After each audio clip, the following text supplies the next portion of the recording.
partida berezia zuretzat, talde bietan ibilitakoa zara, nola bizi duzu biharko eguna? Bai, bueno, niretzako biharko partidua oso espeziala izango da, ez? Han pasa nuen urtea oso asko disfrutatu nuen, urte borobila izan zen niretzako, bai pertsonalki eta bueno, futbolearen ere jolasten ba hori. Oso urte ona izan zen eta ba hori, lagunak ditut eta egia esan, ba bueno, gogo asko ditut biharko eguna iristeko eta alba da jolasteko, ba jolasteko. 4 punturekin iristen da taldea puntu beharrean bizirik jarraitzeko eta aurrean egungo txapelduna. Nola landu duzu hori? Bueno, badakigu biharko partidua oso zaila izango dela irabaztea, ez? Baina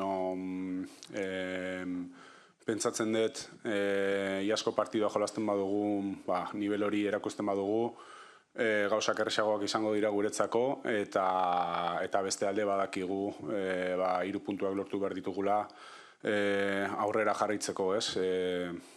Bueno, badakigu oso zaila izango dela, iazko txapeldunak dira, baina guk gure lana egingo dugu eta esan dizuan bezala, Atletico Madriden aurkako partiduan bezala ateratzen bagara, aukera gehiago ekingo ditugu irabazteko partidua. Arratsaldeon, Juri, zer eratako partida egin behar du Atletikek, non egon daitezke giltzak bihar Paris Saint-Germaini estu hartu eta alba da garaipen eskuratzeko? Orain dela 4 egun jolastu denen partidu berdina, ez?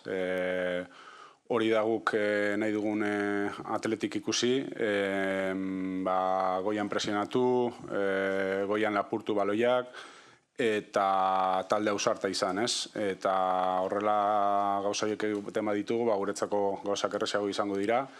Eta, bueno, gero berai daukatenean baloia, elkarregon, sufritu, azkenean beraiek jokalari onak dituzte eta atzean ere bai oso sendo egon izan beharko dugu, beraiek aurrean oso jokalari onak dituzte. Zure ustez gaur-gaurkoz PSG Europako talderik onena da? Orain arte ikusitakoa, nire ustez, bai beraiek eta bai Arsenalek, jokurik politena egiten dute eta nahi gehiena gustatzen zaitena. Momentu klabea ez da orain, momentu klabea, otsailetik aurrera da, ez? Iristen direnean momentu zaienak, eliminatoriak, eta hor ikusiko dugu abertze talde dagoen ondo kokatuta, baina orain arte ikusitakoa nire ustez bi talde horiek hoberenak dira. Azken biak nire partetik, Atletikek atzan arazoak ditu, batez ere zentral postuan, Valverdek askotan aipatu du Juriren izena zentral postuan jokatzeko, ez dakigu jokatuko duzun edo ez, baina zu prest zaude postu horretan bihar aritzeko?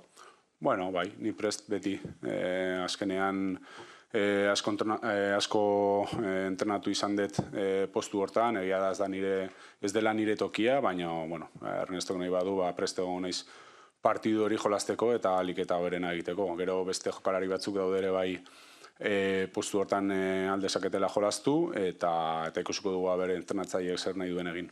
Gaur txapeldunen ligan gaude, baina era berean kopako zozketaren berri ere izan dugu, Orense izango da Atletiken aurkaria, segitze daukazu kanporaketa horren ingurua.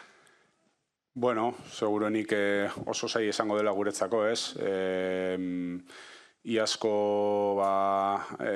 goratzen nahi Logroñosen aurka oso partidu zaila izan zen guretzako, penaltitan irabazi genuen, eta urten berdina izango da, ez? Espero dugu ezetz, baina esan nahi dut, oso zaila izango dela, beraiek seguro asko bultzatuko dutela beraiek jendearekinan, ez dakigu zelaia nola egongo den, eta guk alik eta berena egingo dugu gure partidua, eta ilusio handiarekin hartzen dugu beste urte bat kopa.